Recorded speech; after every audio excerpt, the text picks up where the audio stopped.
বিশ্বনবী পাগলের মতো একবার হাউজে কাসারে যাবেন, একবার সিরাতে যাবেন, একবার পুলসিরাতের দিকে, একবার হাউজে কাউসারের দিকে পাগলের মতো দৌড়াতে থাকবেন।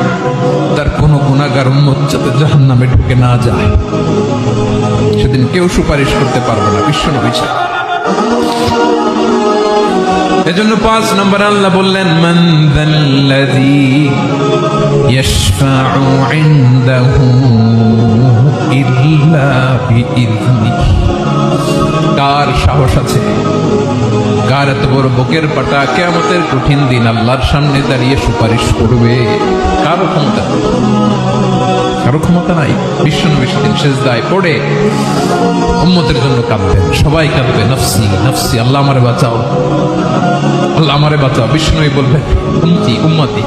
বিশ্বনবী আমার জন্য কাঁদবেন, আপনার জন্য কাঁদবেন, আমাদের জন্য সেদিন কেঁদে কেঁদে জাহান্নামের দরজায় দাঁড়িয়ে আমাদেরকে টেনে টেনে জান্নাতে ঢুকাবেন। এজন্য এই বিশ্বনবীর ভালোবাসা যেন আমাদের হৃদয়ে ভরপুর থাকে। আমার ভাইয়েরা, প্রতি শুক্রবার বিশ্বনবীর উপরে বেশি বেশি যেন আমরা দুরূদ পড়ি। আমরা যখন বিশ্বনবীর সালাম দেই, দুরূদ পড়ি,